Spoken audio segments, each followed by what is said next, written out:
ओम श्री दत्तात्रेय वज्र कवचम।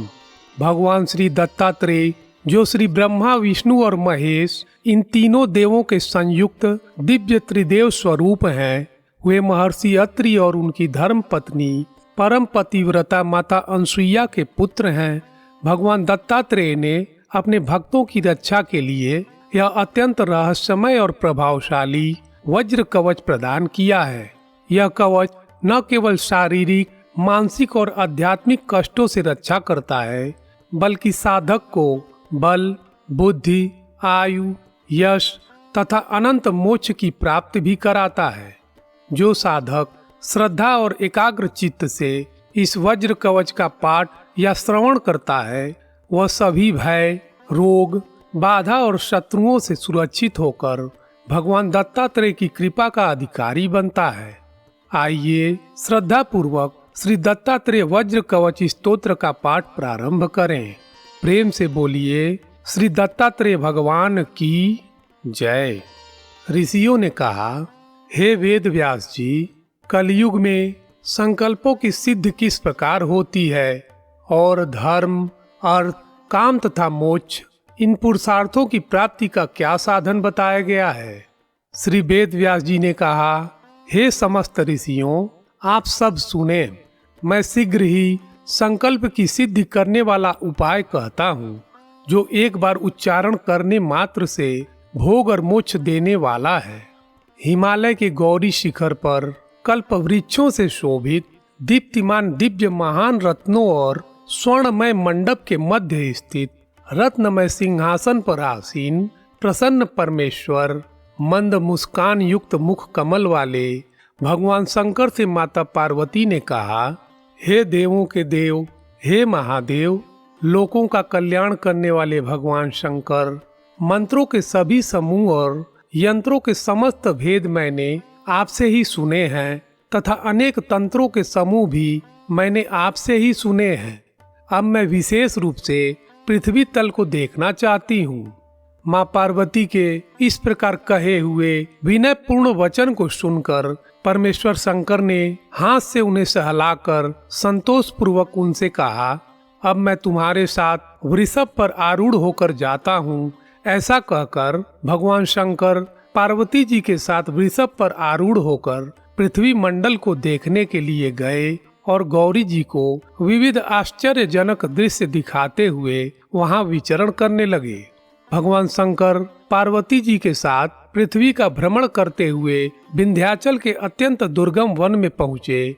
वहां उन्होंने एक अद्भुत दृश्य देखा। फरसा धारण करने वाला एक भील किसी को मारने के उद्देश्य से आ रहा था, पर उसी समय एक भयंकर बाघ उस पर टूट पड़ा और अपने नख और दांतों से उसे मारने लगा।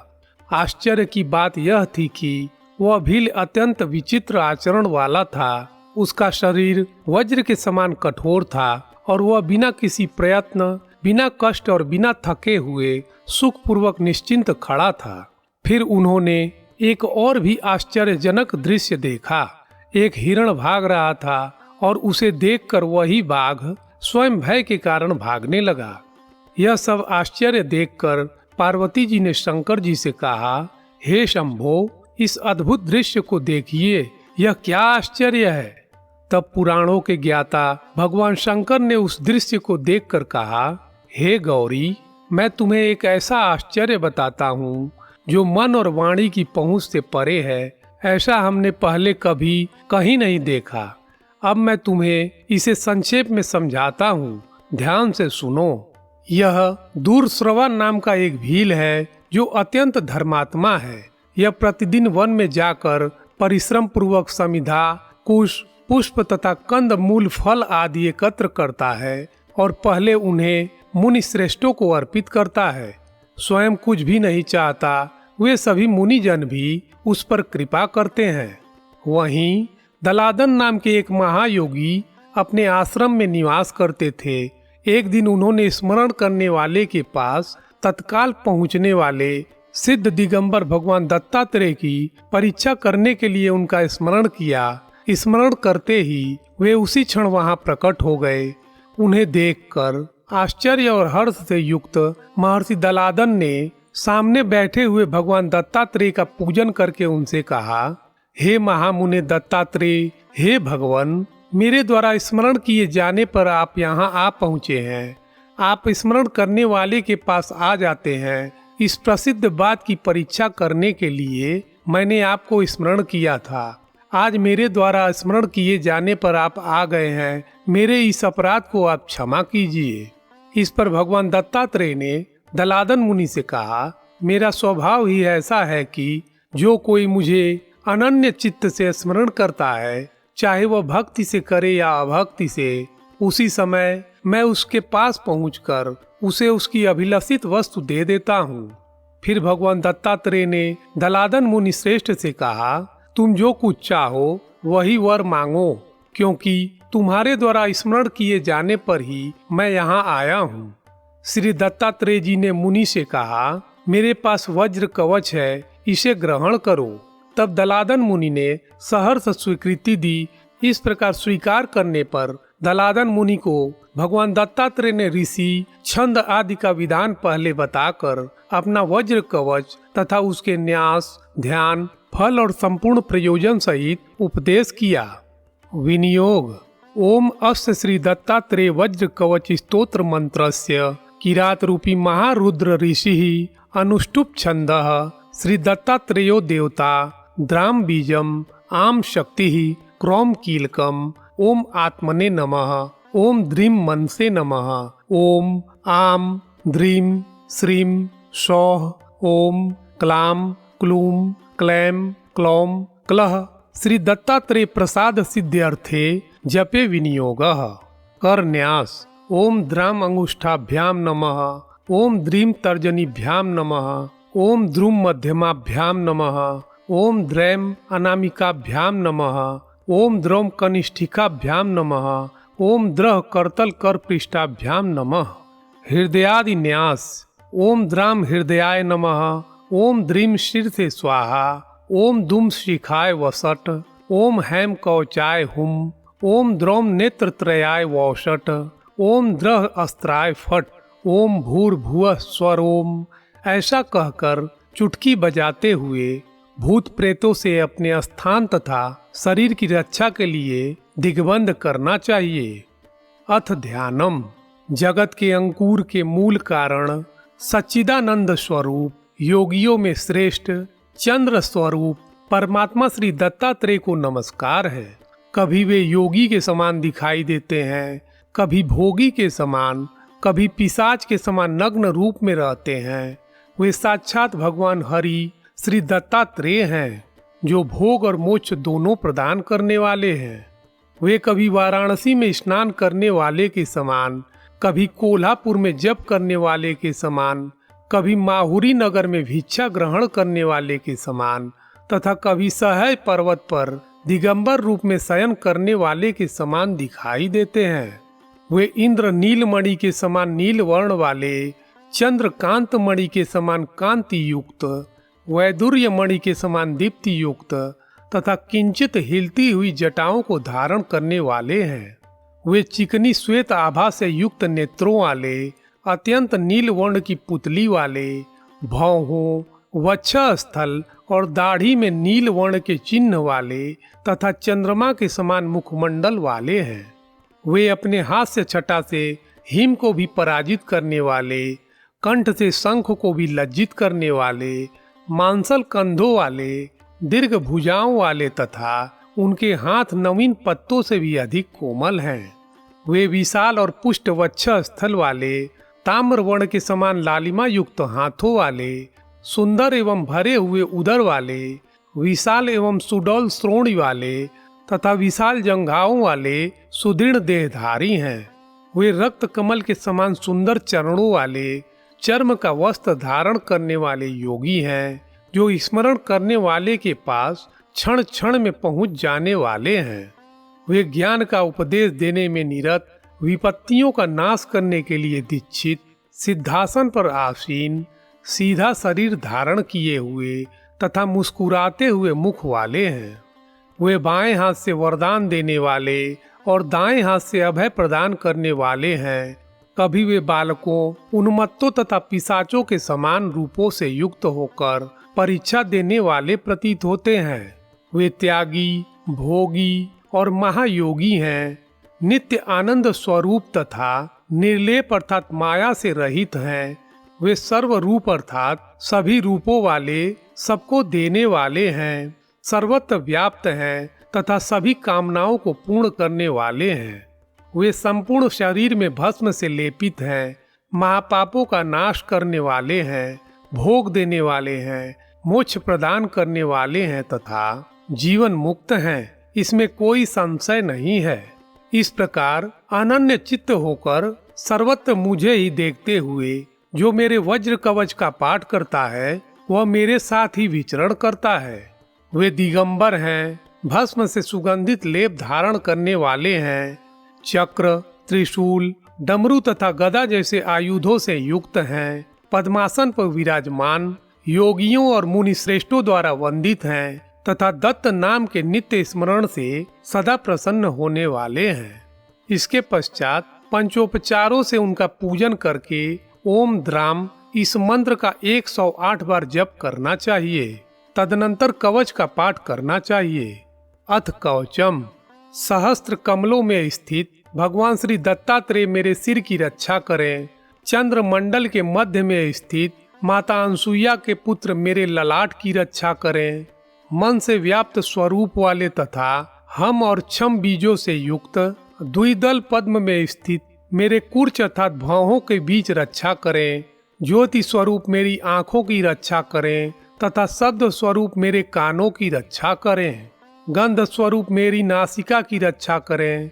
रस स्वरूप मेरे मुख की रक्षा करें। वेद स्वरूप मेरी जीवा की रक्षा करें तथा धर्म स्वरूप मेरे दांतों और ओठों की रक्षा करें। त्रिलोकी के अधिपति मेरे कपोलों की रक्षा करें। आत्म तत्व को जानने वाले मेरे संपूर्ण शरीर की रक्षा करें। स्वर स्वरूप खोडस दल कमल में स्थित भगवान दत्तात्रेय मेरे कंठ की रक्षा करें। चंद्र के अनुज मेरे कंधों की रक्षा करें। आदि सृष्टि के कारण स्वामी मेरे भुजाओं की रक्षा करें। शत्रुओं को जीतने वाले मेरी जत्रुओं अर्थात कंधों के जोड़ की रक्षा करें तथा श्री हरि मेरे वत्सा स्थल की रक्षा करें।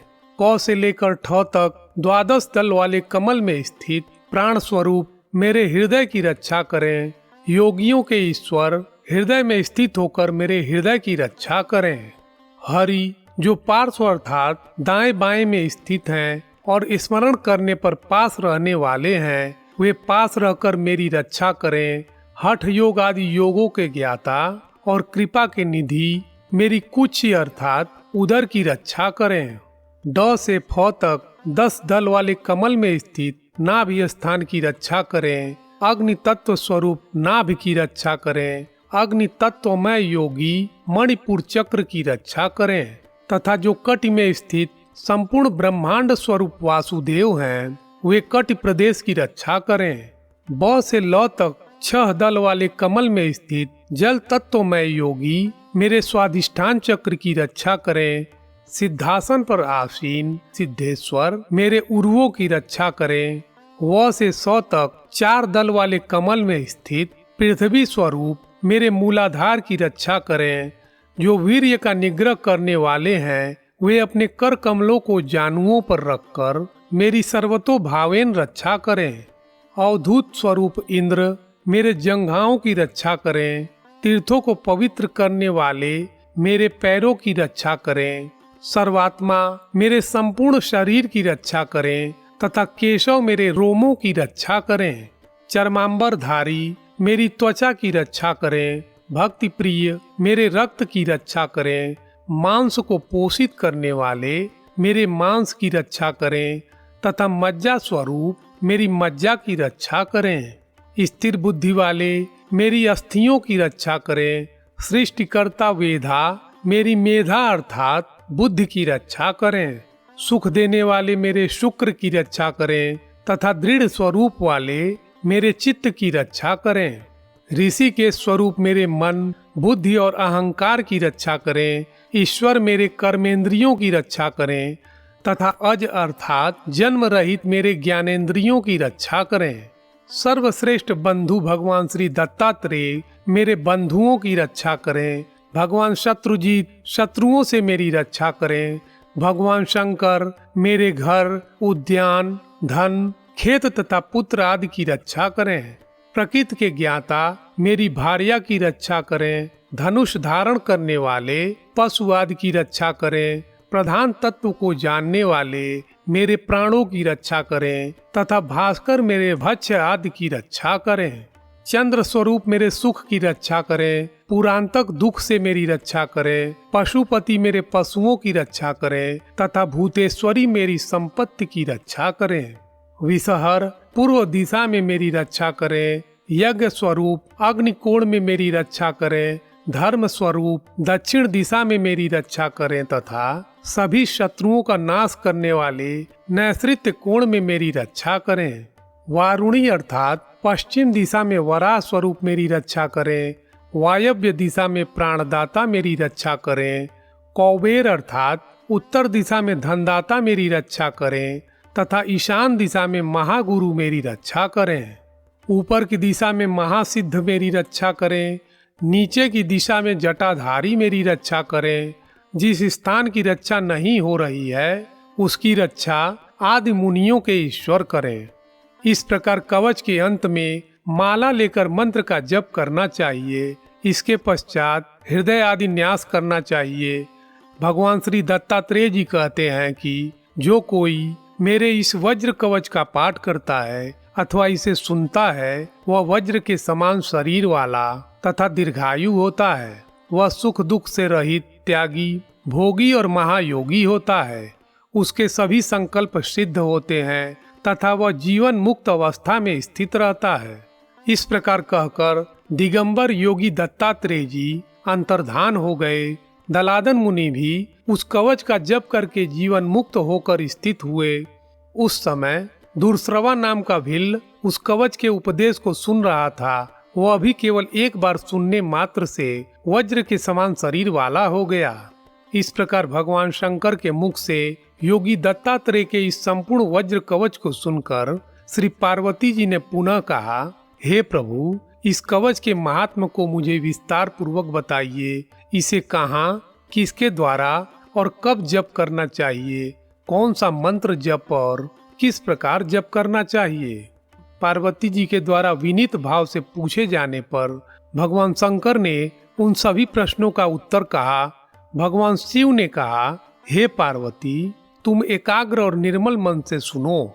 मैं कहता हूँ, यह वज्र कवच धर्म, अर्थ, काम और मोक्ष इन चारों पुरुषार्थों का परम आश्रय है तथा हाथी, घोड़े, रथ और पैदल सेना सहित समस्त ऐश्वर्य प्रदान करने वाला है। यह पुत्र, मित्र, पत्नी आदि के समस्त संतोष का साधन है तथा वेद, शास्त्र आदि विद्याओं का परम भंडार है। यह संगीत तथा शास्त्र ज्ञान भी प्राप्त करा देता है और साहित्य में उत्कृष्ट कवित्व प्रदान करने वाला है तथा बुद्धि, विद्या, स्मृति, प्रज्ञा और उच्च कोट की परिपक्वता प्रदान करने वाला है।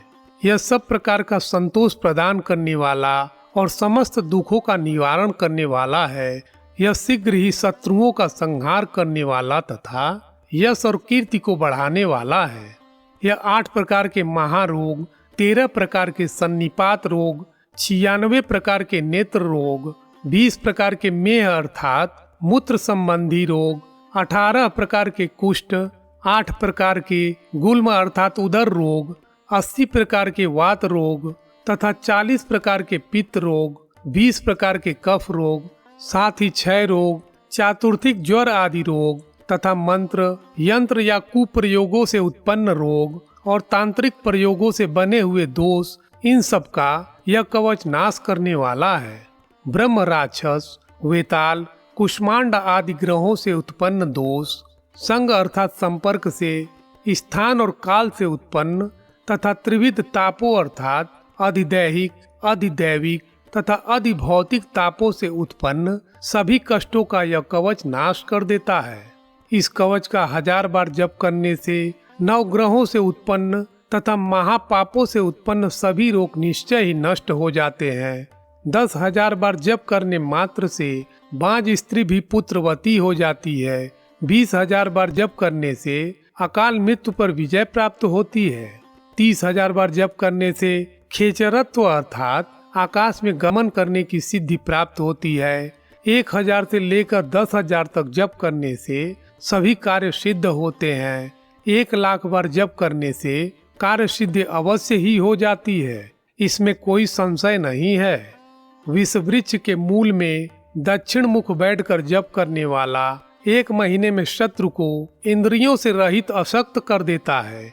गूलर वृक्ष के मूल में वृद्धि की इच्छा रखने वाला जप करे। श्री लक्ष्मी की इच्छा रखने वाला श्री वृक्ष अर्थात विल्व आदि के मूल में जप करे तथा शांति कर्म के लिए इमली के वृक्ष के मूल में जप करना चाहिए। ओज की इच्छा रखने वाला पीपल के मूल में जप करे। स्त्री की इच्छा रखने वाला आम के वृक्ष के मूल में जप करे। ज्ञान की इच्छा रखने वाला तुलसी के मूल में जप करे तथा पुत्र की इच्छा रखने वाले एकांत स्थान में जप करें। धन की इच्छा रखने वाले सुक्षेत्र अर्थात उत्तम पवित्र स्थान में जप करें। पशु की इच्छा रखने वाले गौशाला में जप करें। सभी कामनाओं की पूर्ति चाहने वाले देवालय में जप करें। यह सब विधि उचित समय में बताया गया है। जो नाभि तक जल में स्थित होकर भगवान सूर्य का दर्शन करते हुए इस कवच का 1,000 बार जप करता है, वह युद्ध, शास्त्रार्थ और सभी प्रकार के विवादों में विजयी होता है। जो कंठ तक जल में स्थित होकर रात्रि में इस कवच का पाठ करता है, उसके सामान्य ज्वर, मिर्गी, कुष्ठ तथा तापजन्य ज्वर आदि नष्ट हो जाते हैं। जहाँ जहाँ जो रोग या कष्ट उत्पन्न हुआ हो और जहाँ जो आसक्ति लगी हो, वहाँ जाकर उसी स्थान पर इस कवच के जप से सब दोष निवृत्त हो जाते हैं। इसमें निश्चित ही सिद्धि प्राप्त होती है। इस प्रकार भगवान शिव ने माता पार्वती से यह परम शुभ रहस्य कहा। जो व्यक्ति इस वज्र कवच का पाठ करता है, वह भी परम सिद्ध दत्तात्रेय जी के समान ही समस्त गुणों से संपन्न हो जाता है। इस प्रकार भगवान शिव द्वारा हिमसुता मां पार्वती से कहा गया यह कवच पूर्व काल में अत्रि पुत्र भगवान दत्तात्रेय द्वारा दलादन मुनि को बताया गया था। इस लोक में जो कोई भी इस वज्र कवच का पाठ करता है, वह दत्तात्रेय भगवान के समान होकर श्रेष्ठ योगी और दीर्घायु होता है। इस प्रकार श्री रुद्रयामल के मंत्र शास्त्र रूप हिमवत खंड में उमा महेश्वर के संवाद में श्री दत्तात्रेय वज्र कवच स्तोत्र संपूर्ण हुआ। प्रेम से बोलिए उमापति महेश्वर की जय। श्री दत्तात्रेय भगवान की जय। प्रिय श्रोताओं, यह प्रस्तुति आपको अच्छी लगी तो अथ मंत्र चैनल को लाइक, शेयर एंड सब्सक्राइब करना ना भूलें तथा और नई वीडियोस के लिए बेल आइकन को प्रेस करें।